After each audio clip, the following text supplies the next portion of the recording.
Ahoj, já vás srdečně zdravím a vítám vás opět na mém kanále. Já se chci z začátku omluvit, že jsem tu zase delší dobu nebyla. Myslela jsem si, že bude víc času, ale bohužel to tak nevychází, moc práce, málo času.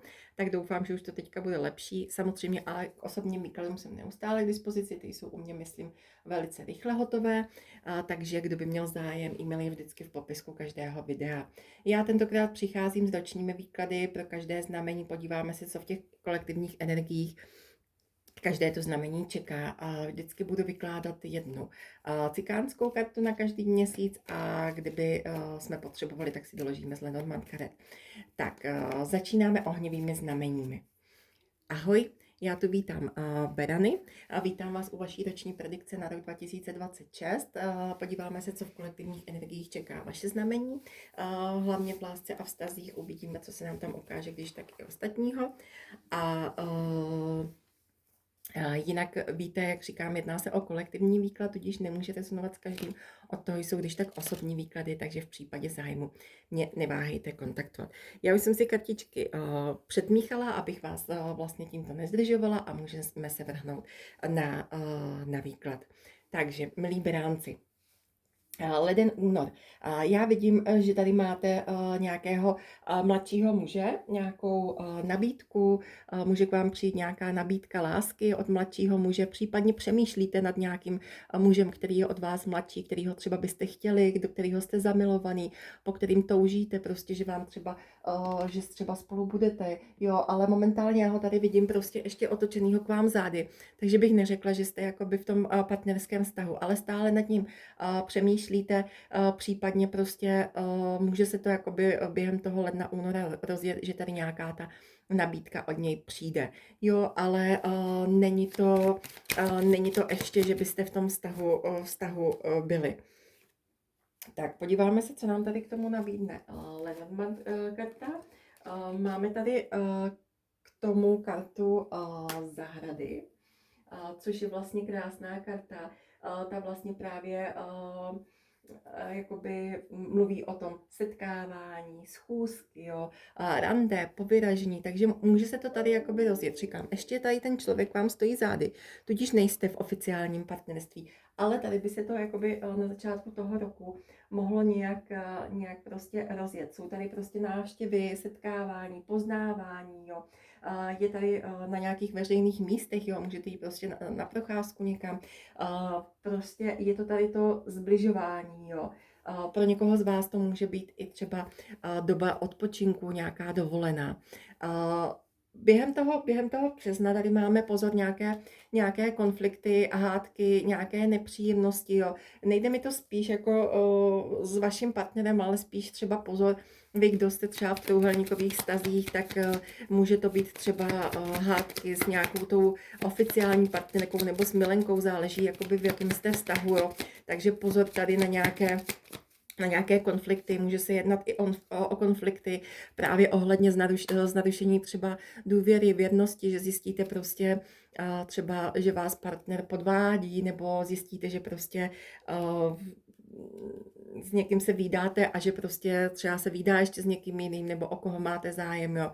Případně pozor, můžou tady být konflikty i třeba ohledně dětí, pokud třeba máte každý svoje děti prostě z jiného partnerství, tak abyste tady prostě třeba nějak to sladili, můžou tady být ohledně toho dohady, případně dohady třeba s vaším dítětem, jo. Takže pozor na to. Ale pro někoho z vás tady může přijít i ohledně v okolí toho dubna, kolem toho dubna, třeba těhotenství, jo. Je tady prostě přírůst nového člena rodiny do toho domu, jo. Je tady opravdu nějaké, jakoby, když to takhle řeknu, štěstí ohledně toho dítěte, jo, nějaký jakoby zázemí, ukotvení, něco dobře dopadne. Třeba o co jste si jakoby dlouho snažili, tak prostě najednou to tady dostane ty pevný základy. Jo, Tady vidím právě třeba v tom květnu, červnu, že tady přichází radost do toho domova, dostanou se vám nějaké radostné novinky. Jo. Pro někoho z vás to opravdu může být spojený prostě s tím děťátkem, pro někoho z vás to samozřejmě může být něco jiného, pro někoho z vás to může znamenat třeba, že si koupí dům, byt nebo pronajme, jo, že tady bude mít radost z nějakého nového bydlení. Jo. K tomu tady máme prostě kartu Lily, to je prostě opravdu jakoby ta rodina, zázemí, upřímnost, prostě rodinná pohoda, štěstí, jo. Takže tady ten květen červen bych řekla, že tady máte hrozně hezky jakoby nastavené, jo. A ještě na spodu balíčku máte nějakou dobrou zprávu, která k vám přichází, jo. Něco je na cestě, nějaký pohyb, jo. Říkám, pro někoho z vás to může znamenat to děťátko, že je na cestě, jo. Přichází prostě nějaký dobrý zprávy, jo, ale hodně mi to sam jde ohledně toho domova. Pozor, tady v červenci můžete zažít nějaké trápení, pro někoho z vás může být třeba nemocný, nějaký úzkosti, deprese, jo, pro někoho z vás to může znamenat rozchod, ale mělo by to tady dobře dopadnout. Máte tady u toho kněze, máte tady požehnání prostě, že to dobře dopadne a máte tady i u toho jakoby hvězdu, co znamená, že to prostě pozitivně se nakonec jakoby vyvine, jo? Že to prostě přejde, upadne to těžký a odejde to z vás, přidáte to třeba nahoru do toho vesmíru a prostě bude to v pořádku, jo? Protože tady potom v září, říjnu, v listopadu máte krásné karty, kdy je tady opravdu pozitivní vývoj věcí a třeba, které si přejete. Jo. Ta naděje říká, že je tady pozitivní vývoj, kdy vy ale osobně budete muset něco k tomu vývoji udělat. Jo. Vzhledem k tomu, že je tady karta věrnosti, docela bych řekla, že se to může týkat vztahů, že vám sem přichází třeba že se začne dobře vyvíjet vaše partnerství nebo získáte konečně partnera, po kterým jste toužili. Ale pozor, na spodu máme kartu hada. To znamená, že tady může být jakoby to se může spojovat i tady s tím trápením v létě. Nějaká sokyně, jo? Že vy třeba budete bojovat o někoho s nějakou jakoby sokyní, že jste tady prostě dvě ženský na jednoho chlapa, jo? Že tady můžou být prostě průtahy, komplikace, než se to tady dá dohromady, jo? Ale pak tady mám i srdíčko, prostě tady by se to mělo vyvíjet krásně a mělo by to dopadnout vše ve váš prospěch, jo? Ještě si na to dovyložíme.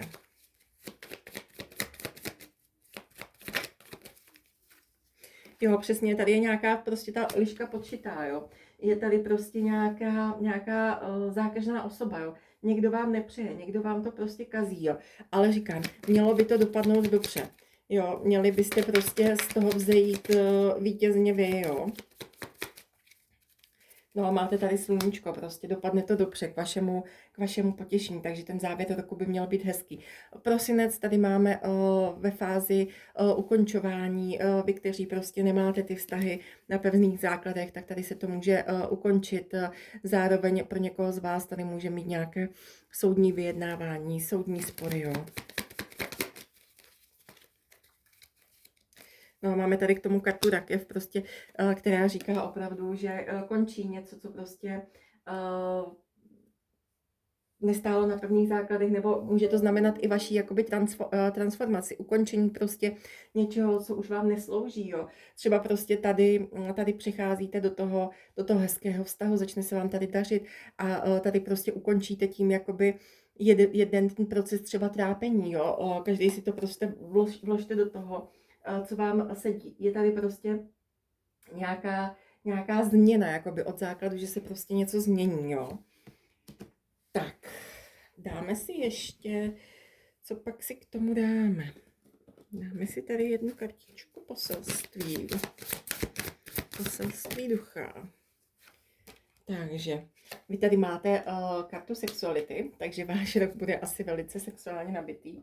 Jo, já vám nebudu číst úplně jakoby význam té karty, ale pokud jakoby jste třeba neměli dlouho nějaký intimní život, tak určitě v tomhletom roce se změní. Měl by vám tady někdo přijít do života, ať třeba už jenom milenec, jako že prostě budete mít spolu jenom třeba intimní vztah.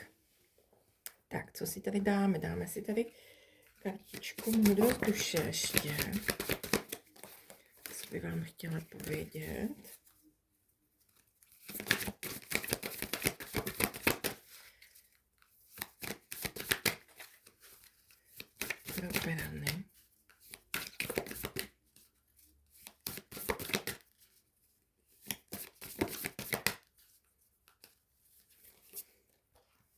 Vše těžké je za tebou.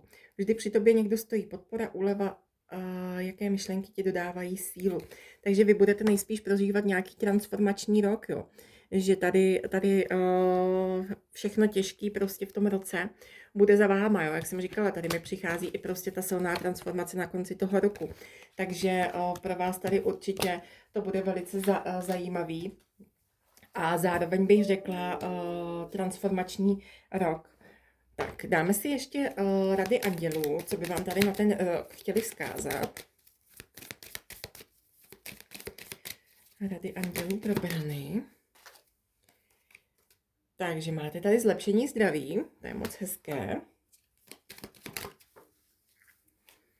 Tak, pak tady máme lásku, tak to je krásný. Tady jsme ji viděli hned na začátku, že se z toho může něco vyvrbit. A poslouchejte svou intuici. Jo, takže určitě dejte na svou intuici, ta vám nikdy neradí špatně. Tak a dáme si ještě 3 kartičky radosti na závěr. Proberaný.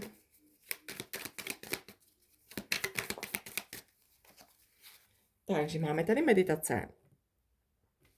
Nejspíš se můžete, když se budete ponořovat víc do sebe, tak třeba zjistíte něco víc o sobě, nebo vám to pomůže třeba s tou transformací. Tak, pro někoho z vás tady máme svatbu. Nemusí to být jenom vaše svatba, můžete se zúčastnit nějaký svatby, nebo to může být jakoby posun ve vztahu, jo, ale podívejte se, co nám ještě vypadlo, jo, zasnoubení.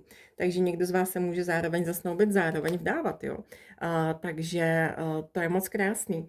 Na spodu balíčku máme sdílenou radost, takže milí beránci, tolik výklad pro vás na rok 2024. Já vám přeju hodně štěstí, hodně lásky, nejenom v tom roce 2026, já jsem řekla asi předtím 2024, že jo, tak to se omlouvám. Mějte se moc krásně a já se na vás budu brzy těšit u dalšího výkladu. Ahoj. Ahoj, já už vítám všechny lvy u vaší roční predikce na rok 2026. Podíváme se, co v kolektivních energiích čeká vaše znamení, hlavně v oblasti lásky a vztahů. A samozřejmě, jak říkám, jedná se o kolektivní výklad. Výklad nemůžete sledovat s každým. O to jsou když tak osobní výklady, takže v případě zájmu mě neváhejte kontaktovat e-maily v popisku každého videa. Já jsem si kartičky už předem předmíchala, abych vás nezdržovala a jdeme na to. Když bude potřeba, dovyložím si s Lenormand karet. Takže leden, únor, milí lvy. Vy tady máte krásné kartičky na začátku toho roku. Čeká vás tady hojnost radosti, jo? Spousta radosti, spousta štěstí, nějaké splněné přání, co jste si přáli. Ponesete se na vlnách opravdu jakoby štěstí, radosti, lásky. Vy, kteří jste nezadaný, je tady možnost prostě potkat partnera hned v začátku toho roku. Bude se vám prostě, bych řekla, dařit ve všech směrech, jo. Někdo prostě, třeba vy, kteří jste zadaný, tak tady můžete posunout třeba vztah na další úroveň. Říkám, vy nezadaní, tady můžete potkat někoho. Jo, do toho nám tady padla kartička věrnosti, což vlastně říká, že je tady prostě někdo, kdo tady jakoby u vás stojí, je tady prostě, říkám, nemusí se to týkat jenom partnera, může to být jako přátelství, silné přátelství, užívání si prostě toho přátelství, nebo zjistíte, že prostě přítel je kamarád je víc, než prostě to přátelství, že z toho může vzniknout vztah, jo. Je tady určitě nějaká opora, důvěra, jo, přítel, kamarád, prostě člověk, na koho se můžete spolehnout. Pozor, ale tady v březnu přichází nějaké konflikty, dohady, hádky, spory, neschody. Může to být někdo mladší, jo. Pokud to není někdo mladší, tak prostě vám to tady nedá spát a hodně nad tím budete přemýšlet, jo. Jsou tady opravdu jakoby těžké myšlenky ohledně toho. Pro někoho z vás, říkám, je to dost podobný výklad, co měli baránci. Některé kartičky se úplně shodují na stejných místech. Pro někoho z vás se může jednat, kdo máte trojúhelníkový vztah nebo budete v trojúhelníkovém vztahu, že tady můžete mít jakoby konfrontaci třeba s tou milenkou nebo oficiální partnerkou, záleží v jaké jste pozici, pánové, prosím, otočte si to. A můžete tady prostě jakoby zažívat těžké období ohledně toho, jo. Můžete se tady také ohledně něčeho rozhodovat, je tady kartička rozcestí, křižovatky, prostě může vás tady čekat nějaké rozhodnutí, nad kterým budete jakoby přemýšlet, může vás třeba postavit člověk před nějaké rozhodnutí. Třeba vy jste ta, která má dva partnery, jo, oficiálního a milence, a ten člověk vám řekne, hele ne, já prostě chci být už jenom s tebou, jo, takže vy tady třeba budete postavený před nějakou takovouhle volbu, jo, samozřejmě. A všichni si to pasujte tam, jako kam vám to sedí, jo.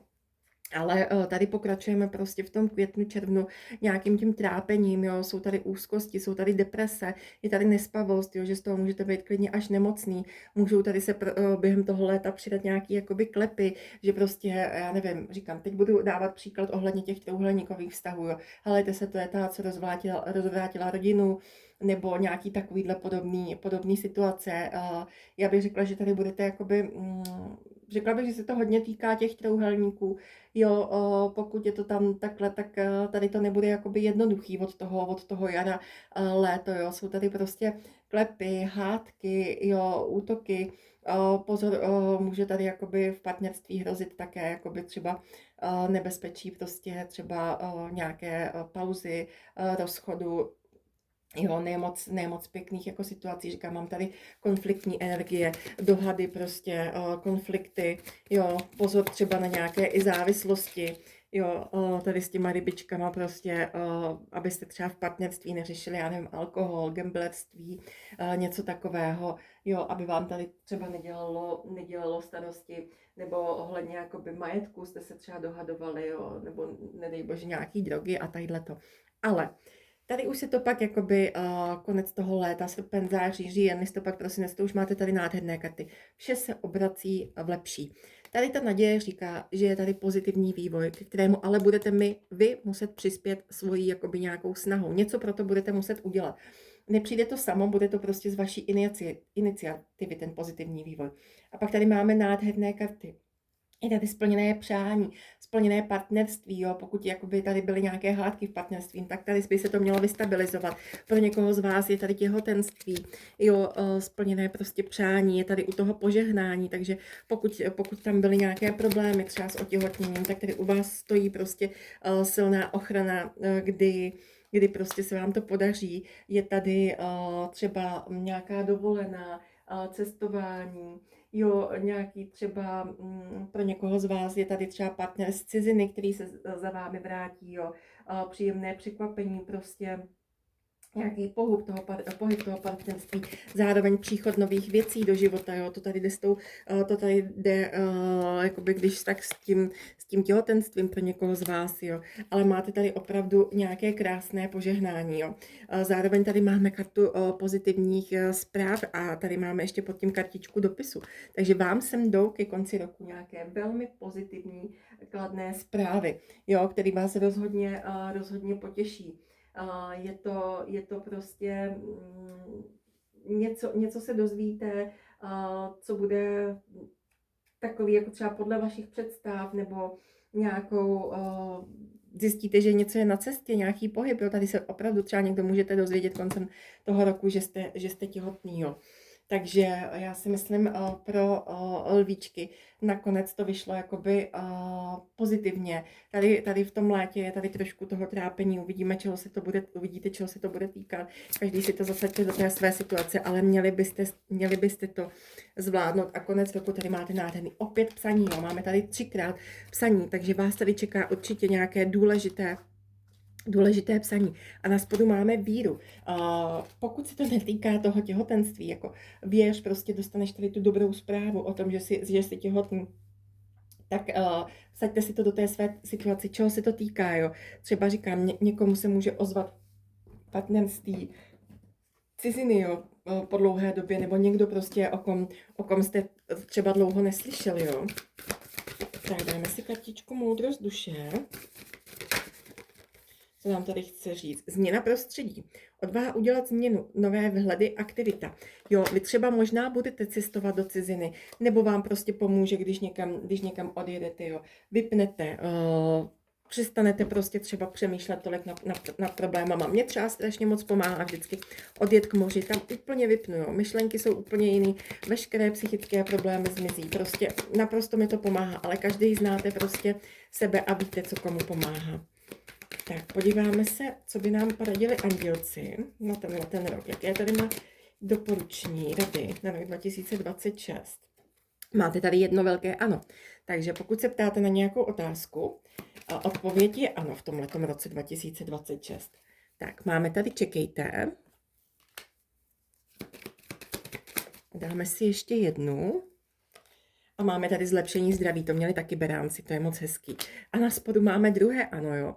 Takže třeba pro někoho z vás se tady někdo může vdávat, může tady říct ano, nebo říkám, zkuste si položit nějakou otázku a odpověď je ano. Tak a dáme si ještě 3 kartičky radosti. Tak, máte tady situace je vyřešená. Tak pokud se nějaká situace nevyřešila v tom roce 2025, určitě se vyřeší v tomhletom roce. Úspěch je na cestě, to je moc hezký. Tak a dáme si poslední kartičku pro lvíčky.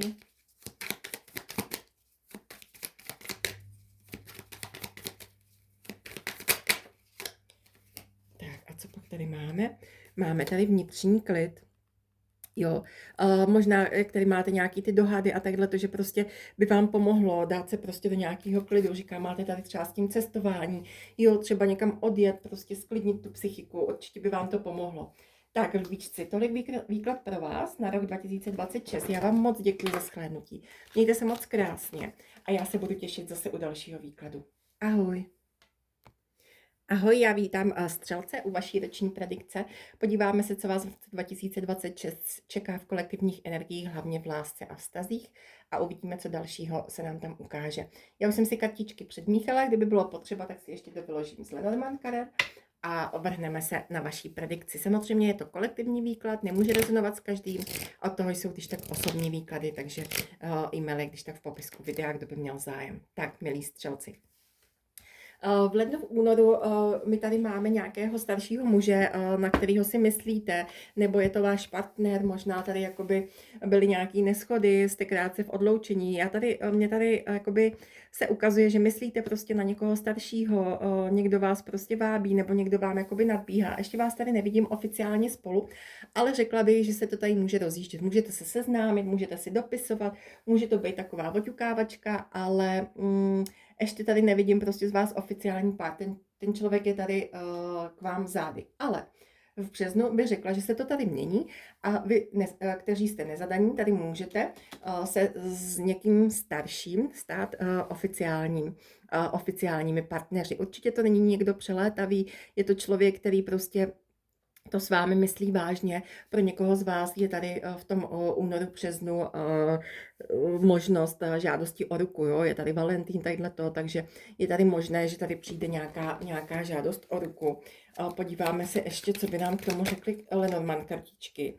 Jo, máme tady kartičku kytice, což je vlastně krásná karta, která právě mluví o seznámení, setkávání. Jo? Tady prostě s tím starším mužem se můžete vídat, jo, dostávat květiny.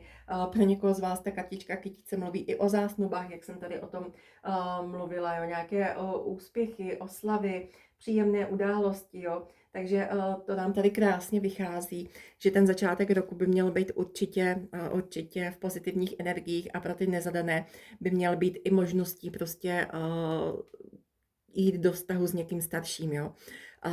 Pozor tady potom v dubnu na nějaké menší trápení, může tady někdo onemocnit, můžou tady být nějaký deprese, nějaký úzkosti, nějaké žaly, nad něčím tady můžete přemýšlet prostě, kvůli něčemu se tady trápit, jo. Podíváme si, čeho by se to mohlo týkat. Tak, máme tady kartu ptáků, takže to můžou být nějaký problémy jakoby krátkého trvání, jo, třeba v manželství, v partnerství, nějaké malé komplikace, stres, jo, prostě napětí, rozčílení, něco vás rozruší, jo, ale je to prostě, ty ptáci říkají, že je to krátkodobý, může se jednat třeba i o nějaký telefonát, který vás rozruší, jo, ale pak by se to mělo dát zase do pořádku, jo. Tady máte během léta květen, červen, červenec, tady máte nádherné karty, jo. Něco vám tady přichází za odměnu, pro někoho z vás osudový partner, opravdu jakoby člověk, na kterého se můžete spolehnout a pro někoho z vás tady můžete v tom červenci mít i svatbu, že se můžete vdávat, jo. Kam někdo se tady stihne zasnoubit, už se může v létě vdávat, jo. Máme tady kartičku prstenu, ta nám to jenom potvrzuje, prostě nějaký slib, zásnuby, prostě sňatek, jo. A říkám, a pro ty nezadané vám tady přichází někdo za odměnu, takže určitě tady máte krásné kartičky.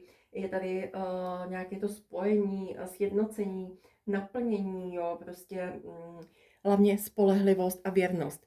Pozor, tady se nám to koncem toho léta a začátkem podzimu nějak komplikuje. Máme tady, samozřejmě netýká se to celý výklad vždycky pravdivě jako všech, jo. Vyzobejte si z toho to, co s vámi souzní, jo. Je tady i s tím měsícem nějaká neupřímnost, nějaký utajovaný vztah, nějaká žádlivost, jo. Pozor prostě narušení toho vztahu, že třeba zjistíte, že třeba vás partner podvádí, nebo vy, jestli máte třeba dva partnery oficiálního a milenci, takže že se prostě ještě jakoby třeba ten milenec schází ještě s někým jiným, jo, nebo prostě něco takového, prostě dejte si to jakoby na svoji situaci, jo, tady hodně nad tím budete přemýšlet. Já bych řekla, že pokud máte milence, bude to nejspíš někdo mladší a máte tady ohledně toho hodně trápení, hodně zklamání, jo, někdo s vámi nemusí jednat fér, jo, nebo vy prostě s někým máte tady neupřímnost, faleš, jako nevěru, jo, i s tou rákoskou prostě, která tady říká, že tady může být jakoby třeba nějaký těžký rozhovory, debaty, hádky, konflikty, jo, nějaký prostě bolest, jak kdyby prostě nějaký trestání, jo, jestli třeba prostě vy jste někdy v minulosti nebyla někomu nevěrná a teď je vám někdo nevěrný, nebo prostě něco takového, jo, nebo prostě nějaký partnerský těžkosti, jo, manželský těžkosti, nějaký nesoulad, pozor na nějaké i fyzické násilí, jo, aby tady nebylo nějaký domácí násilí nebo tadyhle to, jo. Ale zjistíte prostě tady, že jakoby nejednáte s nějakou jako moc upřímnou osobou, ale na konci roku tady máte požehnání, vy to zvládnete, vy to ustojíte. A s tou kartou Lilie tady máte opravdu jakoby čistotu, upřímnost té rodiny, jo. Pokud prostě tady budou nějaký problémy v rodině, tak tady koncem roku by se to mělo urovnat a mělo by se to dát dohromady, jo. Pro někoho z vás se tady může zlepšit sexualita, jo. Pokud jako tam nebyla ta intimnost moc dobrá, tak tady by se to mělo zlepšit. Tak, podíváme se, co tady máme pro vás, pro střelce, poselství ducha. Tak máme tady bouři. No, to nám tady jakoby tak docela odpovídalo, tady prostě konec toho léta, podzim, tady budou nějaké těžké energie, kde tady můžou být, říkám, hodně jakoby hádky, konflikty, jo, ale říkám, na konci roku s tím knězem a je tady požehnání, takže by se to mělo ustát, ale nějaké těžké energie jakoby vás tady asi čekají, jo, těžší. Tak. Co tady máme? Oddej se životu, přirozený vývoj, učení, ponaučení, odhodlání. Možná byste měli nechat věci plynout prostě tak, jak se vyvíjí a moc do nich nezasahovat. Jo, no pod tím máme si na správné cestě. Tak, dáme si ještě 3 andělské rady. Pro střelce. Co to dám tady doporučí pro ten rok 2026?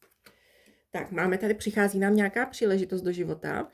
Takže pokud budete cítit určitě, že je to něco pro vás, tak se určitě té příležitosti hned chytněte. Tak tady se mi otočila nějaká kartička a nemůžu ji najít. Tak, co tady máme dál? Máme tady kartičku časovou do několika týdnů. Na cokoliv se ptáte, časová osa je do několika týdnů. A máme tady kartičku, požádejte druhé o pomoc, jo. Pokud budete mít nějaké ty problémy, starosti, požádejte druhé o pomoc, požádejte anděli o pomoc, jo. Požádejte vesmír o pomoc. Na spodu políčku máte jedno velké ano, na cokoliv se ptáte. Tak a dáme si tady ještě 3 kartičky radosti. Tak já se omlouvám, teď jsem zavadila o telefon. Tak to musím spravit.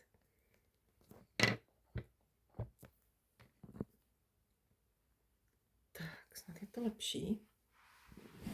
Je, zase. Tak, pardon.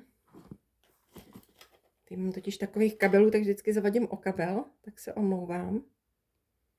Tak, už je to lepší. Tak, ještě si dáme 3 kartičky radosti. Pro střelce a bude to.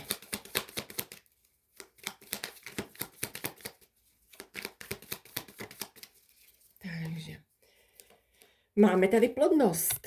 Pro někoho z vás tady může přicházet plodné období, jo, těhotenství, narození miminka.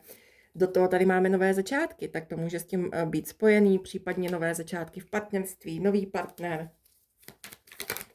Tak a poslední kartička. Tady máme radostné novinky. Tak to je moc hezký, jsem ráda, že nám takhle ten výklad hezky zakončujeme. Tak tolik, milí střelci, pro vás na rok 2026. Já vám všem držím moc pěsti. Mějte se moc krásně a já se na vás budu těšit brzy zase u dalšího výkladu. Ahoj!